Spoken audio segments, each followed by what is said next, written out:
The car bounced along the dirt road, raising a cloud of reddish dust that stuck to the windshield. Sarah held firmly onto the steering wheel, watching her daughter Emily in the rearview mirror as she drew with concentration in her notebook, oblivious to the noise of the engine and the stones jumping beneath the tires. "Almost there, sweetheart," said Sarah, knowing the words wouldn't reach her daughter's ears, but articulating them anyway, as she always did. Emily looked up and smiled, understanding, from her mother's lip movements and the slowing of the vehicle, that they were approaching their destination. At 8 years old, the girl had developed a keen perception for details that others ignored. The different vibrations of the ground, changes in light, the subtlest gestures of people around her. Willow Creek Ranch appeared majestically on the horizon, its extensive golden-green pastures stretching as far as the eye could see. The main gate was imposing, made of rustic wood and wrought iron, with the property's name engraved in large letters. Right beside it, a striking sign swayed, "In the Wind. $1,000,000 challenge. Anyone who can touch thunder wins 1,000,000. Sarah sighed when she saw the announcement. She knew her father's eccentric temperament and his wild ideas well, but this seemed to have crossed all limits. "My God, Dad, what have you done this time?" she muttered, shaking her head. The car stopped in front of the main house, an imposing two-story building with wide porches and white columns. Richard Wilson descended the entrance steps with firm strides, arms open and a broad smile on his face bronzed by the Montana sun. At 62, he maintained the erect posture and penetrating gaze that intimidated even the most experienced cowboys. "Sarah, my daughter," he shouted, enveloping her in a tight hug. "And Emily, where's my little granddaughter?" Sarah made a discreet gesture with her hands, reminding him of the need to communicate appropriately with the girl. Richard swallowed hard and bent down to Emily's height, who watched him with curiosity. He waved timidly, trying to form some words with his hands, but his thick, calloused fingers seemed too clumsy for the delicate gestures of sign language. "Hi, Grandpa," said Emily, with her clear but carefully articulated voice, as she always did when making an effort to speak. "Mum said there are different animals here." Richard's face lit up. He loved talking about his animals, his exotic creatures, and his latest acquisitions. "Oh, my little granddaughter, you have no idea. I have emus, capybaras, even some wild boars I brought from Louisiana. And now," he made a dramatic pause, "I have thunder." "Thunder?" Emily tilted her head, intrigued. "A wild buffalo that came from Wyoming. It's the most impressive animal I've ever seen in my life." Richard's eyes sparkled with excitement. Sarah frowned, sensing where the conversation was heading. "Dad, I hope you're not thinking of showing this buffalo to Emily, if it's as dangerous as that sign says." "Dangerous?" Richard let out a laugh. "Of course it's dangerous. That's why it's worth $1,000,000, honey. Men from 5 different towns have come to try to win the prize. None of them could even get close." "And why did you do this?" Sarah asked, already knowing the answer. "Because life without a challenge has no fun." Richard thumped his chest proudly. "All of Pine Ridge is talking about my ranch. There are reporters, influencers, even people from New York coming here. I've never seen so much activity." Emily followed the conversation by reading lips and observing expressions. Although she didn't catch every word, she perceived the growing tension between mother and grandfather. It was familiar. Adults always got this way when talking about her or things they considered too dangerous for a deaf girl. Joseph, the ranch caretaker for more than 30 years, approached to help with the luggage. He was a thin man with graying hair and enormous hands who knew every corner of the property. "Miss Sarah, it's good to see you here," he said with a warm smile. "And little Emily, how you've grown." "Hi, Mr. Joseph," Emily waved, vaguely remembering the kind man from previous visits. "Joseph, take their bags to the blue room," Richard ordered. "And prepare a special snack. I want my granddaughter to eat well and gain some weight. She's too skinny." As they walked toward the house, Emily observed everything around her with curious eyes. The ranch seemed even bigger and more interesting than she remembered. There was a busy chicken coop next to the kitchen, a well-maintained vegetable garden, and in the distance, enormous corrals where some animals grazed peacefully. "Can I explore the ranch, Grandpa?" asked Emily, gesturing enthusiastically. Richard hesitated. His tendency was to say yes to almost everything, but with Emily, he always felt insecure, as if he might break her with a wrong gesture. "Yes, you can, but always accompanied by Joseph or someone, okay?" he said, speaking slowly so she could read his lips. "There are many places here that can be complicated." Emily nodded, although she already had other plans.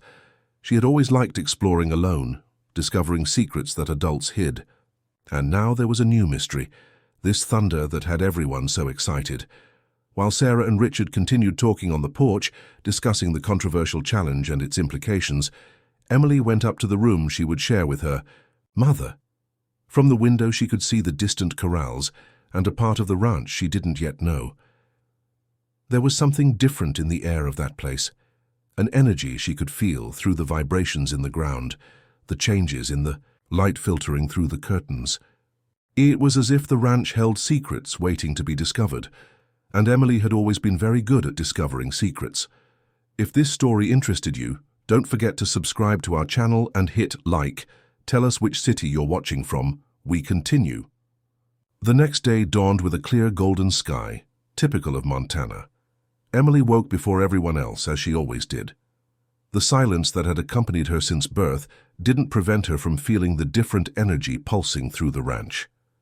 Through the vibrations in the wooden floor, she perceived the heavy footsteps of the cowboys preparing for work, the movement of animals in the distant corrals. She descended the stairs barefoot, trying not to wake anyone.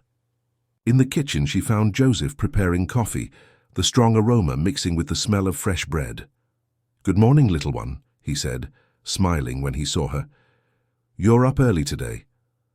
"Good morning, Mr. Joseph," replied Emily carefully, articulating her words. "Can I have some milk?" "Of course you can. It's still warm, I just got it from the cow." Joseph served a large glass of creamy milk and placed some cornbread slices on a plate. "Would you like me to show you the new calves?" After breakfast, Emily's eyes lit up. She loved animals, especially babies. She nodded enthusiastically. After breakfast, they walked together to the corrals nearest the house. Joseph explained about each animal, gesturing so she could follow along. Emily observed everything attentively. The cows with their calves, the horses grazing, the emus running in a flock. "And that corral far away?" she asked, pointing to a more robust fence at the back of the property. "What animal is there?" Joseph followed her gaze and became serious. "Ah, that one. It's better not to get close, child. Your grandfather brought a buffalo from far away. Wild animal, not used to people." "Is that Thunder?" Emily asked, remembering the conversation from the day before. "Yes, it is." "Impressive beast, but dangerous." Joseph shook his head. "Already hurt 2 men who tried to claim the prize. Your grandfather had the fence reinforced 3 times. Emily nodded, but her eyes remained fixed in the direction of the distant corral. There was something in that direction that called to her, a curiosity that grew with each minute. They spent the morning seeing the other animals. Emily played with a baby capybara, watched the emus run, and even helped feed the chickens. But whenever she had the opportunity, she looked in the direction of the isolated corral. At lunch, Richard appeared animated, reporting the latest developments in the challenge. 3 more guys arrived this morning, he told Sarah, gesturing exaggeratedly. One said he's a wild animal specialist, another brought an electric prod. "Dad, this can't end well," Sarah sighed. "What if someone gets seriously hurt?" "They've already signed liability waivers," Richard shrugged. "And the veterinarian is always on standby. Relax, honey." Emily followed the conversation, catching isolated words. She noticed that the tension between mother and grandfather was increasing. She decided to change the subject. "Grandpa, can I walk around by myself after lunch?" she asked, using her sweetest voice. Richard hesitated. He always felt insecure with such requests. "Not alone, granddaughter. It's a big ranch. There are many." "Just in the garden and chicken coop area," Emily interrupted. "I promise not to go beyond there." Sarah intervened. "She knows her own limits well, Dad, and she's very responsible." "All right," Richard agreed, still reluctant. "But don't go far from the house, deal." Emily nodded vigorously, hiding a smile. She knew that adult tone that agreed just to end the insistence. It was what she needed. After lunch, she waited for everyone to settle in for their nap. Richard went to his office to take care of business, Sarah went upstairs to rest, and Joseph left to check the corrals on the north side. This was her chance. She left through the back door, walking slowly across the yard. The sun was strong, but a gentle breeze made the heat bearable.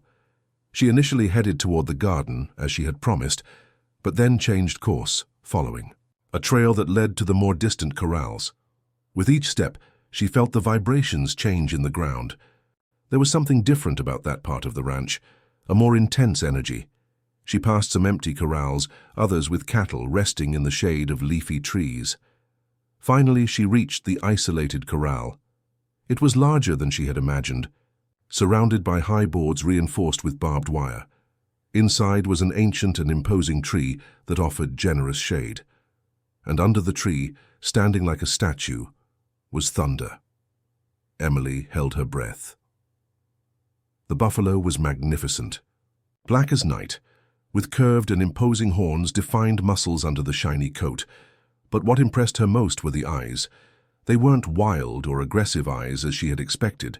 They were deep, intelligent eyes that seemed to hold ancient stories. Thunder immediately noticed her presence. He raised his majestic head and fixed his gaze on her. Emily approached the fence slowly, without fear, merely fascinated. For a few minutes they observed each other. There was no tension in the air, only mutual curiosity. Emily noticed that Thunder showed no signs of aggression. He didn't stamp. His hoof on the ground didn't snort, didn't lower his head threateningly as bulls did. He just watched her. "Hi, Thunder," she said softly, knowing he couldn't hear her, but feeling the need to communicate. "I'm Emily." The buffalo tilted his head slightly, as if he had understood. Then he did something unexpected. He took a few steps toward the fence, stopping a few meters away. Emily extended her hand toward him without touching the fence, merely offering her presence. Thunder observed the gesture, then lowered himself, and began to graze peacefully, as if she were a familiar and welcome presence. In that moment, Emily understood something that all the men who had tried the challenge hadn't perceived. Thunder wasn't a wild animal to be tamed. He was just a lonely being, who recognized loneliness in another being. Two silent souls who understood each other without needing words. The following days established a silent routine at Willow Creek Ranch.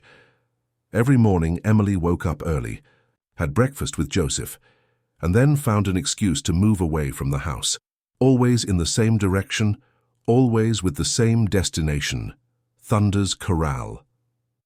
With each visit, the connection between them deepened. Emily began bringing small gifts, apples from the orchard, sweeter grass she picked along the way, wildflowers growing in forgotten corners of the ranch. Thunder always received her the same way, raising his majestic head, approaching the fence, and grazing peacefully in her presence. "You're not mean like they say," Emily murmured one particularly clear morning, sitting in the shade of the fence. "You're just lonely, aren't you?" Thunder stopped chewing and observed her with those deep eyes that seemed to understand every word, every gesture. Then he resumed grazing, but remained near the fence as if wanting to keep Emily close by. Meanwhile, at the main house, the pressure was increasing. Richard received daily calls from journalists, influencers, and even a television station interested in broadcasting the prize-winning attempts live. The challenge had become a regional phenomenon, attracting people from neighboring states.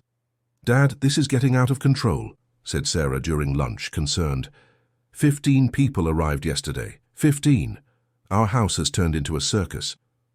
"It's success, daughter." Richard pounded the table, excited. "I've never seen so many people interested in our ranch. Even the mayor called to congratulate us on the tourism initiative." "Tourism? Dad, the woman who arrived yesterday brought ropes and a tranquilizer gun. This isn't tourism, it's madness." Emily followed the discussion, noticing the growing tension. She knew they were talking about Thunder, and it made her anxious. She didn't like imagining people trying to hurt or frighten him. That afternoon, she decided to spend more time with her silent friend. She brought a sketchbook and colored pencils, planning to make a portrait of him. She sat in the shade of the fence and began to sketch the powerful lines of the buffalo. Thunder noticed the different activity and approached curious. He stood watching the movements of Emily's hand on the paper, as if understanding that he was being portrayed. Want to see? Emily turned the notebook toward him. I haven't finished yet, but it already looks like you, don't you think? The buffalo tilted his head, studying the drawing. Then he did something he had never done before. He stretched his neck over the fence and gently touched the paper with his muzzle. Emily laughed, a clear and joyful laugh that echoed through the empty corral. You like it? I'll make more drawings of you, she promised, carefully putting away her notebook. What she didn't know was that they weren't alone. Michael, Richard's son and Emily's uncle, had arrived at the ranch that same day. At 30, he worked in digital marketing and was always with his phone in hand, documenting everything for his social media. He had come to see the famous buffalo that was giving the family so much publicity. Walking around the corrals with a small camera, looking for the best angle to film Thunder, Michael spotted a scene that left him speechless. His deaf niece sitting peacefully beside the fence of the most dangerous animal on the ranch, conversing with him as if he were a domestic dog. Quickly, he activated the recording. I can't believe what I'm seeing, he whispered to his phone. My niece Emily is here next to Thunder, and the buffalo is tame, calm.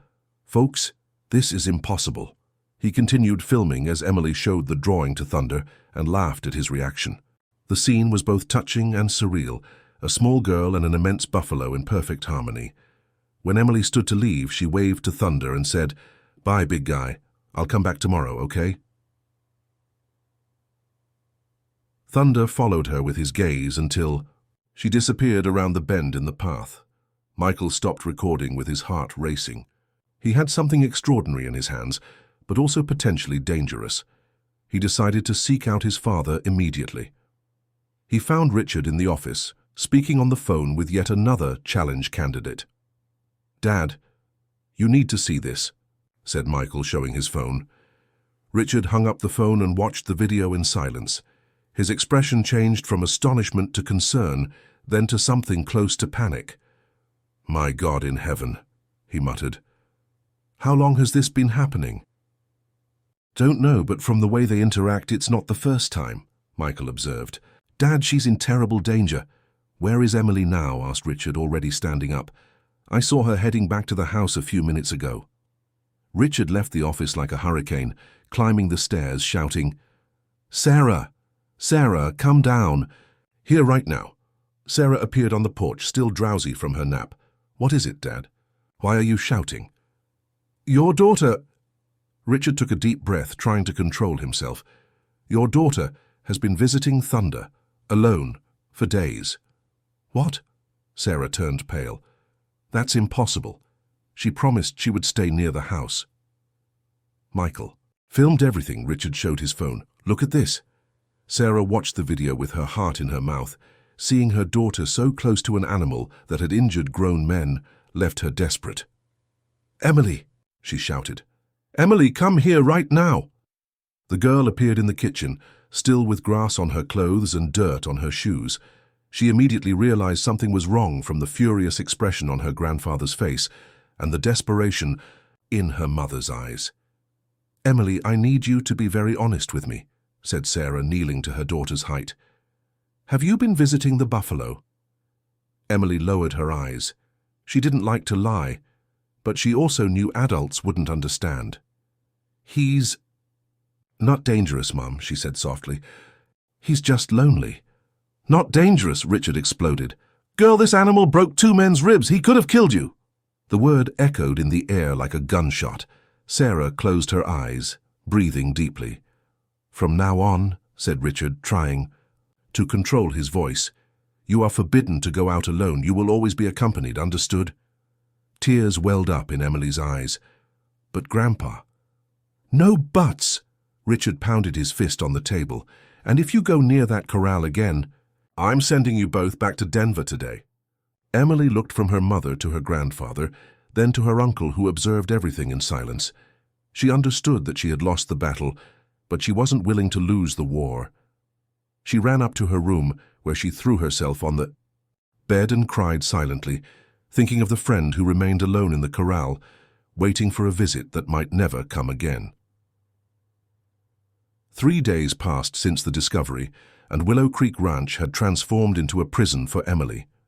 Richard kept his word. The girl couldn't go out alone even for a minute. Joseph received specific orders to watch her, and Sarah cancelled all her commitments in Denver to stay close. Emily tried to appear accepting, but inside she was boiling with indignation and worry. Each morning she looked from her bedroom window toward the distant corral, imagining Thunder alone, perhaps waiting for her. Guilt gnawed at her from within. "Sweetheart, I know you're upset," said Sarah, sitting beside her daughter on the porch, "but what you did was very dangerous." "He never hurt me, Mom," Emily replied, without taking her eyes off the landscape. "He never even tried." "But he could have. He's a wild animal, not a pet." Emily turned to her mother, her eyes shining with rare intensity. "Mom, have you ever talked to him?" "Talked? Emily, animals don't talk." "Not with words," Emily interrupted, "but they do talk. Thunder listened to me. Not with his ears, but in another way. Like how I hear you." The sincerity in the girl's voice touched Sarah deeply. She knew her daughter had developed unique ways to communicate with the world, but never imagined that this extended to animals. "Even so, my love, it's too dangerous." Emily sighed and returned to observing the landscape. She knew she couldn't convince adults with words. She would have to find another way. That afternoon, more participants arrived for the challenge, this time a group of 5 men who called themselves wild animal specialists. They brought sophisticated equipment, special ropes, protective shields, and even a drone to film the attempts. Richard received them with renewed enthusiasm, proud of the repercussion his challenge was generating. "Gentlemen, welcome," he said, shaking each one's hand. "I hope you have better luck than the previous ones." "We read about the previous cases," said the group's leader, a robust man named Theodore. "We believe the error was in the approach. A wild animal needs to be respected but also dominated." "Exactly," Richard clapped. "That's what I always say, strength and courage." Sarah observed the conversation with growing discomfort. There was something in the way these men talked about Thunder that deeply bothered her. They seemed to see him as a trophy to be conquered, not as a living being.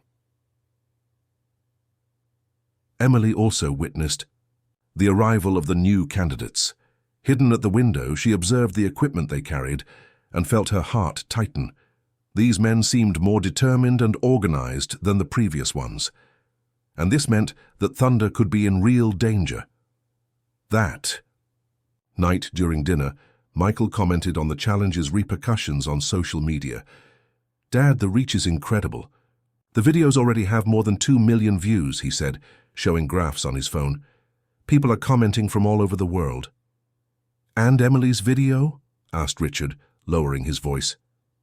"That one I didn't post," Michael replied quickly. "I thought it better to keep it for now, but Dad, that was extraordinary. I've never seen anything like it." "It was dangerous," Richard insisted, but there was a note of doubt in his voice. "It was magical," Emily said suddenly, making everyone look at her. "He understands me, and I understand him." "Emily," Sarah began. "It's true, Mom. He's not mean. He's afraid." "Afraid?" Richard laughed. "Girl, that's a buffalo weighing almost 2,000 pounds. What would he be afraid of?" "People," Emily answered simply. "He doesn't understand why everyone wants to hurt him." The table fell silent. There was a wisdom in the girl's words that made the adults uncomfortable. The next morning, the specialists began their attempt.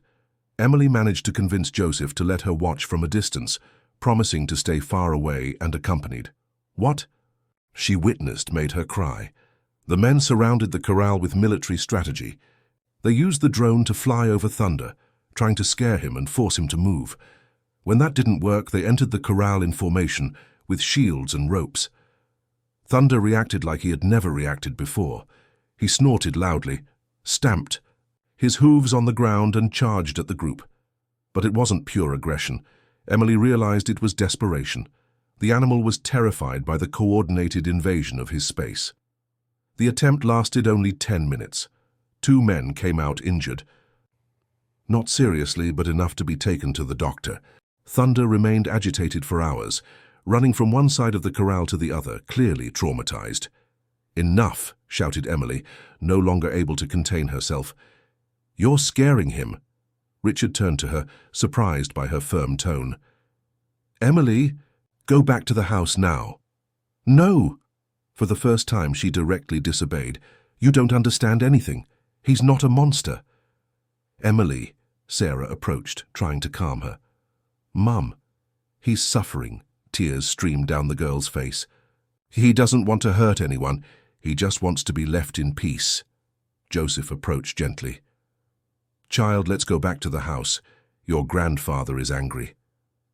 Emily looked one last time in the direction of the corral, where Thunder still paced, agitatedly, and allowed Joseph to lead her away. But in her heart, a determination was growing. No matter how many prohibitions they made, she would find a way to help her friend. That night, when everyone was asleep, Emily silently descended the stairs. She knew it was risky, knew she would be punished if discovered, but she couldn't bear the thought of Thunder alone and frightened. She left through the back door and walked in the darkness, guided by the familiar vibrations of the ground. She reached the corral and found Thunder still awake, standing under the tree. "Hi, big guy," she whispered. "I came to see if you're okay." Thunder raised his head and approached the fence immediately. He seemed relieved to see her. "I know. You're scared." Emily extended her hand toward him. "I would be too." The buffalo pressed his muzzle against the fence as close as he could get to Emily. In that simple gesture, she understood that he also missed her company. "I won't let them hurt you," she promised. "I'll find a way." They stayed a few minutes. In silence, 2 lonely souls finding comfort in each other. Then Emily returned to the house, carrying in her heart the certainty that she needed to act. But she didn't know that, in the second-floor window, Michael had witnessed everything and was filming again. If this story interested you, don't forget to subscribe to our channel and hit like. Tell us which city you're watching from. We continue. Michael couldn't sleep after witnessing the nighttime encounter between Emily and Thunder. He spent hours editing the video he had filmed, combining it with images from previous days. The result was a powerful narrative. On one side, armed adult men being violently repelled by the buffalo. On the other, a deaf girl establishing an impossible connection with the same animal. The next morning, without telling anyone in the family, he published the video on his social media with a simple caption: "The girl who speaks to buffaloes, a lesson about true communication." The impact was immediate and devastating. In less than 3 hours, the video had more than 100,000 views. In 6 hours, it passed 500,000. Emotional comments arrived from all over America and abroad. People talked about overcoming challenges, about different forms of communication, about the power of empathy. But fierce criticism also came. Many accused Richard of putting a disabled child in danger for publicity. Others questioned the legitimacy of the challenge, suggesting it was all staged. Richard discovered what had happened when his phone began ringing incessantly. Journalists from national networks wanted interviews. Influencers requested access to the ranch. Animal rights activists demanded explanations about the treatment given to the buffalo. "Michael," thundered Richard, bursting into his son's room. "What have you done?" "Dad, let me explain." Michael tried to defend himself, but Richard interrupted him. 2 million views. My granddaughter being exposed to the entire world. Have you lost your mind? "But Dad, look at the comments." Michael showed his phone. "People are moved. They understood something we weren't seeing." Richard took the phone and read some comments aloud. "This girl understands what no adult could understand. We need to learn from children about empathy. The buffalo isn't violent, he's just scared." His voice diminished as he read. There was something in the comments that made him think. "Where is Emily?" he suddenly asked. "In her room with her mother. They still don't know anything." Richard climbed the stairs heavily. He found Sarah showing a new drawing that Emily had made, another detailed portrait of Thunder, but this time the buffalo was smiling. "Sarah, "I need to talk to you both," he said, entering the room. "What now, Dad?" Sarah sighed. "Michael posted a video of Emily with Thunder. It's getting a lot of attention." "What?" Sarah turned pale. "What do you mean by a lot of attention?" Richard showed his phone. Sarah watched the video in silence, with Emily observing over her shoulder. When it ended, mother and daughter looked at each other. "Grandpa," said Emily softly, "did the people understand?" "Understand what, granddaughter?" "That he's not bad, that he just wants a friend." Richard sat heavily on the bed. For 3 days, he had tried to ignore what he had witnessed in the video, but now it was impossible. Hundreds of thousands of people were seeing what he had refused to accept. His granddaughter had achieved something that no grown man had achieved. "Dad, what are we going to do?" asked Sarah. "This video exposes Emily." "People are saying nice things about me, Mom," Emily interrupted. They understood. Richard's phone rang again. It was an unknown number, but he answered. "Hello? Mr. Wilson, this is National Network. We'd like to do a story about your granddaughter and the buffalo. It's a beautiful story of overcoming—" Richard hung up the phone, stunned. "They want to do a news story about you, Emily," he said. The girl's eyes lit up. "Can I talk about Thunder? Explain that he's not dangerous?" "Emily," Sarah began, but was interrupted by Joseph's arrival, who ran up the stairs. "Mr. Wilson, there's a problem downstairs," he said, out of breath. "Some people arrived saying they're from the Animal Protection Institute. They want to see the buffalo's conditions." Richard went down the stairs, like lightning. On the porch, 3 people were waiting. 2 women and a man, all with official badges. "Mr. Richard Wilson?" asked one of the women. "I'm Dr. Amanda Peters, veterinarian from the Animal Welfare Institute. We've come to verify the conditions of the Buffalo Thunder after the complaints we received." "Complaints?" Richard frowned. "What complaints?" "About mistreatment and exposure to extreme stress situations," explained the man. "We have videos showing violent attempts to dominate the animal." "There's no mistreatment here," Richard defended himself. "It's a legitimate challenge." "Mr. Wilson," interrupted Dr. Amanda, "we also saw the video of the girl. Is she your granddaughter?" "Yes." "She demonstrates an extraordinary connection with the animal. This completely contradicts the claim that the buffalo is naturally aggressive." Richard fell silent. For the first time, someone was questioning the very basis of his $1 million challenge. "We would like to examine the animal and talk to the girl, if possible," the veterinarian continued. At that moment, Emily appeared on the porch, followed by Sarah. She had decided it was time to speak for Thunder. "Are you a veterinarian?" she asked Dr. Amanda. "Yes, dear. And you're the girl from the video?" "I am." "And I can tell you everything about Thunder," Emily approached, determined. "He's not mean. He's afraid of people who want to hurt him." Dr. Amanda knelt to be at the girl's height. "Can you tell me how your friendship with him began?" And Emily told her. She talked about the first encounters, about the drawings and gifts she brought, about how Thunder always received her calmly, about how they understood each other without words. "He never tried to hurt me," she concluded.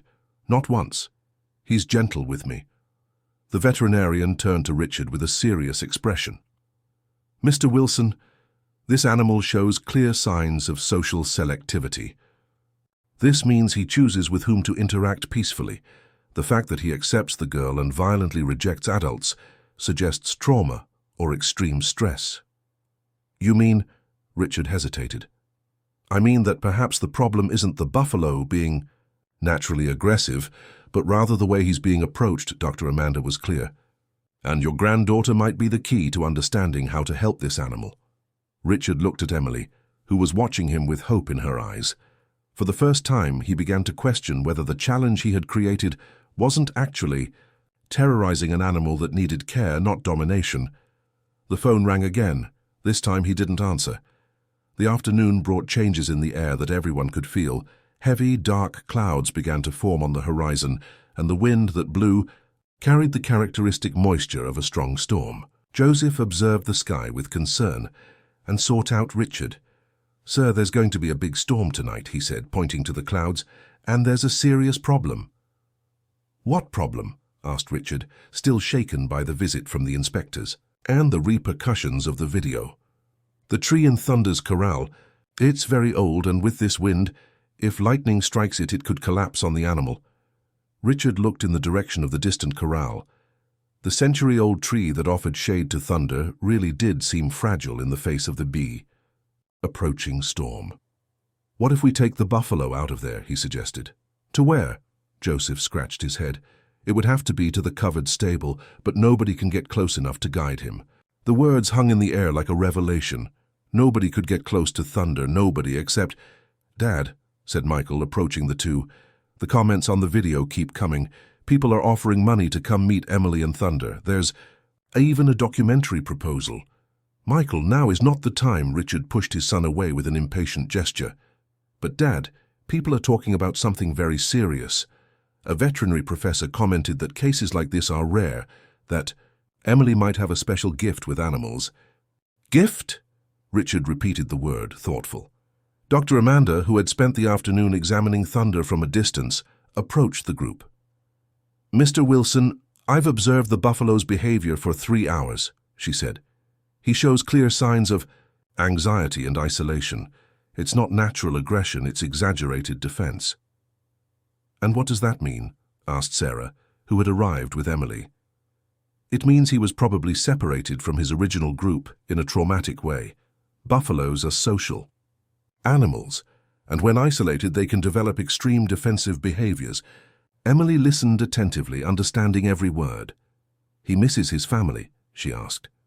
"Exactly," the veterinarian smiled at the girl. "And perhaps you represent for him a non-threatening presence, someone who doesn't want to dominate him." "Ati." Distant thunder echoed across the valley, making everyone look at the sky. The clouds were closer and darker. "Mr. Wilson," insisted Joseph, "we need to get Thunder out of that corral before the storm. If that tree falls—" "I can lead him," Emily said suddenly. Everyone turned to her. "Emily, no," Sarah was firm. "We've already discussed this." "Mom, the doctor said he trusts me," Emily argued. "If a tree could fall on him, I have to help." "It's too dangerous," Richard shook his head. "If something goes wrong—" "Grandpa," Emily interrupted him with a seriousness that surprised everyone. "You keep saying it's dangerous, but I've proven it's not. For me, he's not dangerous." Dr. Amanda spoke up. "Mr. Wilson, based on my professional observation, the girl is right.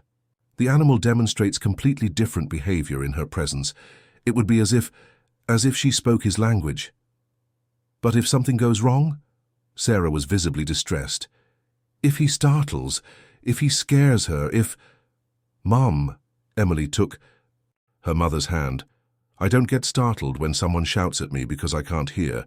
I communicate differently. Thunder also communicates differently. We understand each other." A stronger wind shook the trees around the house. The storm was approaching rapidly. "We maybe have an hour before it starts raining," said Joseph, observing the sky. "If we're going to do something, it has to be now." Richard remained silent for long minutes, looking alternately at the stormy sky, at the distant corral, and at his granddaughter. His mind was at war with itself. His entire life had been guided by simple rules: strength, control, domination. But this small girl had achieved something that no strong man had achieved. "Doctor," said the veterinarian softly, "in my experience, sometimes the most unlikely solution is also the correct one. The connection between your granddaughter and the animal is real. I can guarantee this professionally." "If I allow it," Richard swallowed hard. "Do you guarantee you'll protect her?" "Grandpa, I don't need to be protected from Thunder," Emily said. "I need to protect him from you." The phrase cut through the air like lightning. Richard finally understood what everyone was trying to tell him. The danger wasn't in the buffalo. The danger was in the way he and other men had tried to approach him. "All right," he said, his voice almost a whisper, "but with conditions." "What conditions?" asked Sarah. "Dr. Amanda will accompany everything. And at the first sign of danger, any danger, we stop immediately." Emily smiled, a radiant smile that lit up her entire face. "Thank you, Grandpa. Thunder will be very happy." "Don't thank me yet," Richard said, his heart heavy with worry. Let's see if you're really right about your friend. Another thunder, stronger this time, echoed over the ranch. Nature was giving the ultimatum. Act now or face the consequences.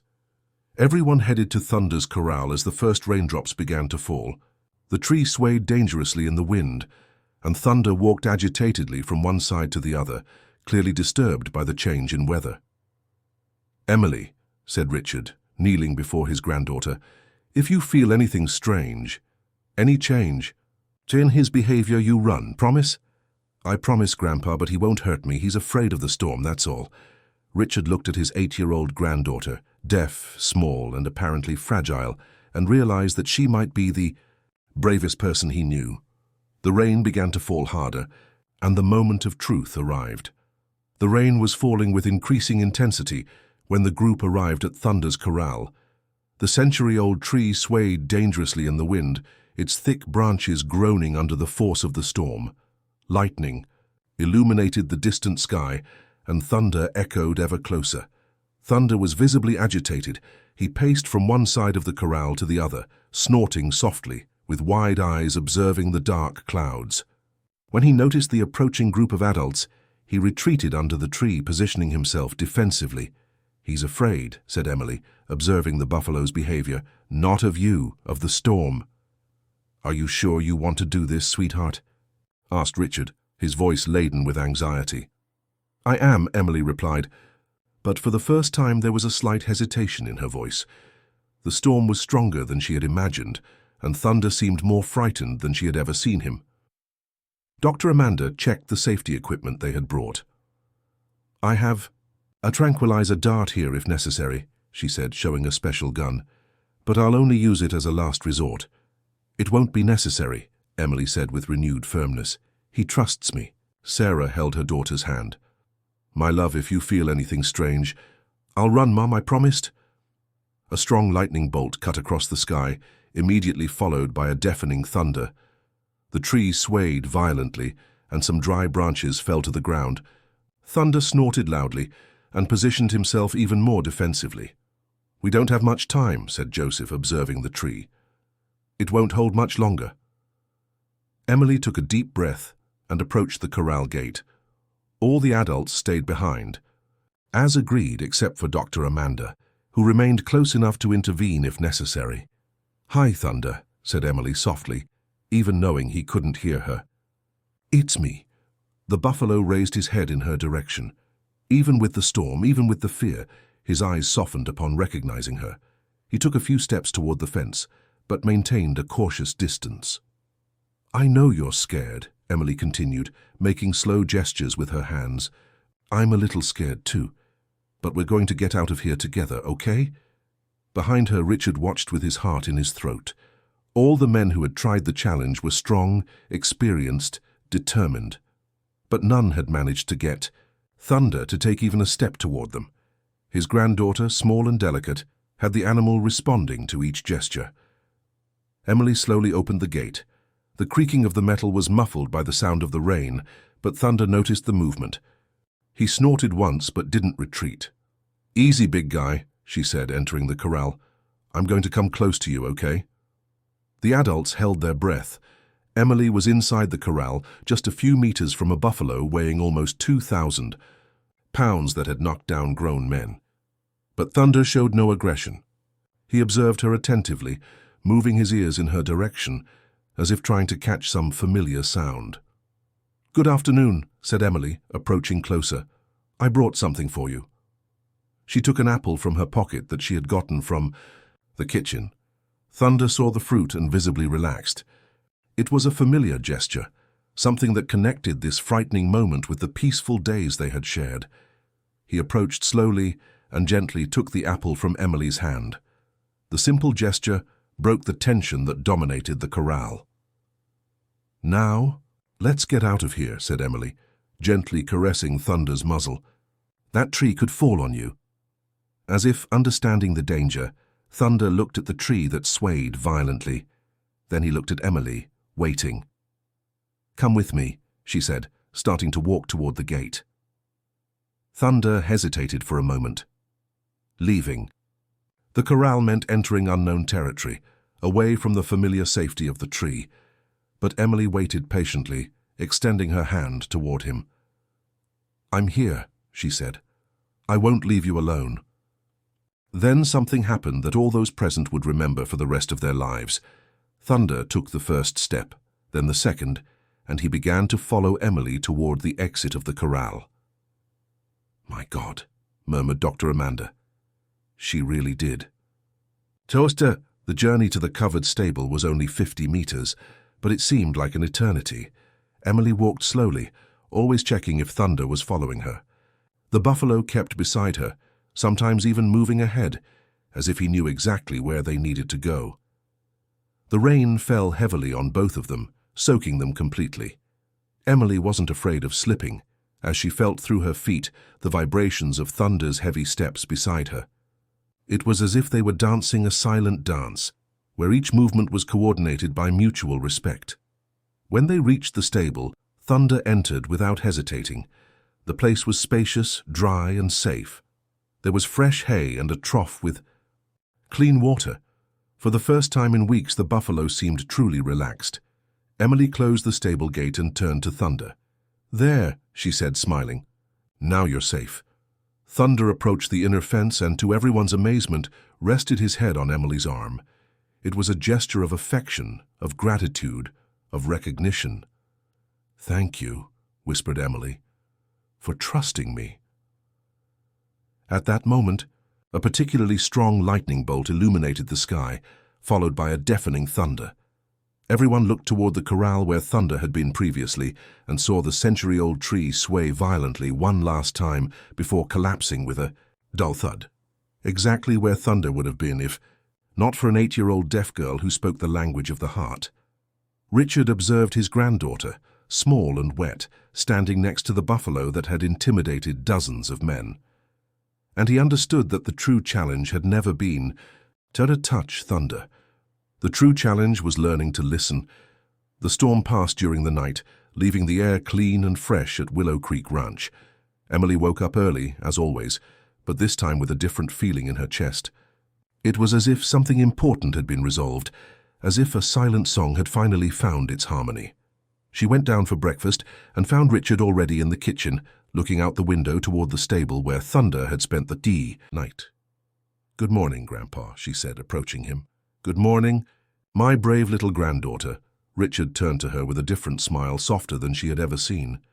"How did you sleep?" asked Emily. "To tell the truth, I hardly slept," admitted Richard.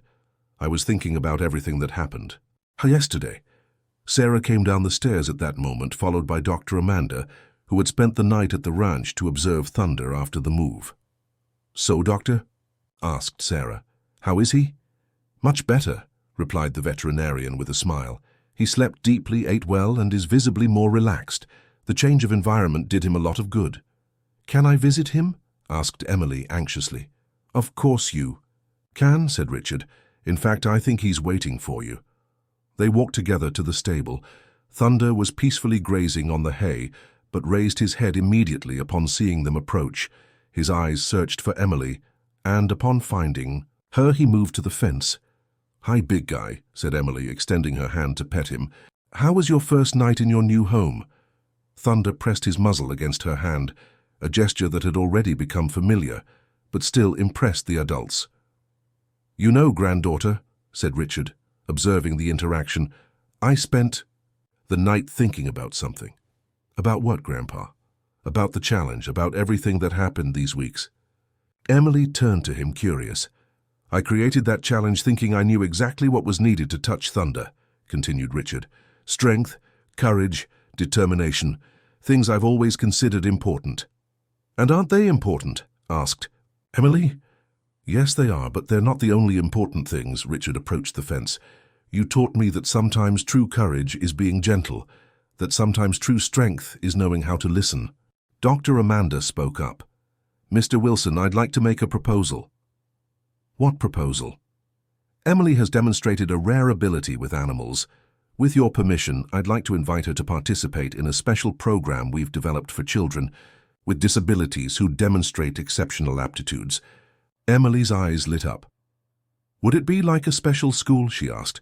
It would be a program where you could learn even more about animals, about nonverbal communication, about different ways of understanding the world, explained the veterinarian. And thunder? Emily asked immediately. Ah, yes, about that, Dr. Amanda smiled. We talked with the Institute, and they agreed that Thunder would be much better cared for here, where he has space and where you can continue visiting him. He can stay if Mr. Wilson agrees. Richard was silent for a moment, processing everything. You mean that the challenge is over? He asked. Grandpa, said Emily softly, I think the challenge has already been won. What do you mean? You said you wanted someone to touch Thunder. I touched him. You said it was worth $1 million. Emily paused, thoughtful. But I don't want the money. You don't? Richard was surprised. No, I want something better. What do you want, granddaughter? I want no one else to try to hurt Thunder. I want him to be able to live here in peace without having to be afraid of people shouting or trying to tame him. Emily's eyes shone with determination. And I want to learn more about animals so I can help others like him. Richard felt his eyes water. His granddaughter had just given him the greatest lesson of his life. You know something, Emily, he said, his voice choked.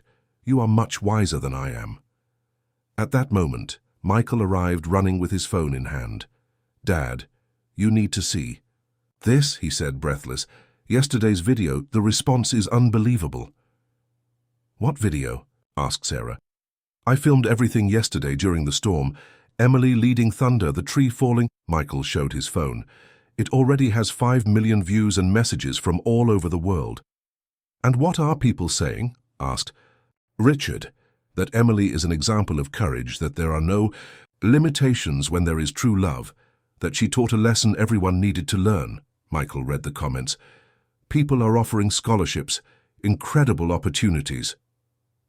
Emily listened to everything in silence, then turned to Thunder. Here. That big guy? We're going to be famous, she said, laughing. Thunder snorted softly as if he were laughing too. Granddaughter, said Richard, kneeling before her, I want to ask your forgiveness. For what, Grandpa? For taking so long to understand that you were already perfect just the way you are. For having thought that being different meant being limited. He took her hands. You taught me that sometimes those who see less with their eyes can see more with their heart. Emily hugged her grandfather tightly. I love you, Grandpa, and now you understand the language of the heart too. A few months later, Willow Creek Ranch had transformed into something completely different. Thunder's old corral was transformed into a memorial for the century-old tree. The buffalo lived happily in a spacious pasture, receiving carefully selected visitors who came to learn about interspecies communication. Emily was enrolled in Dr. Amanda's special program, learning about animal behavior and developing her unique abilities. On weekends, she returned to the ranch and spent hours with Thunder, now no longer as a secret, but as a recognized and celebrated partnership. Richard never again organized challenges based on strength or domination. Instead, the ranch became a learning center about empathy and communication, where people came to learn to listen in different ways. And every morning, when the sun rose over the golden fields of Montana, a deaf girl and a buffalo met to converse in their silent language, proving to the world that true love doesn't need words to be understood, because sometimes the greatest challenges are won not with strength, but with the courage to simply listen.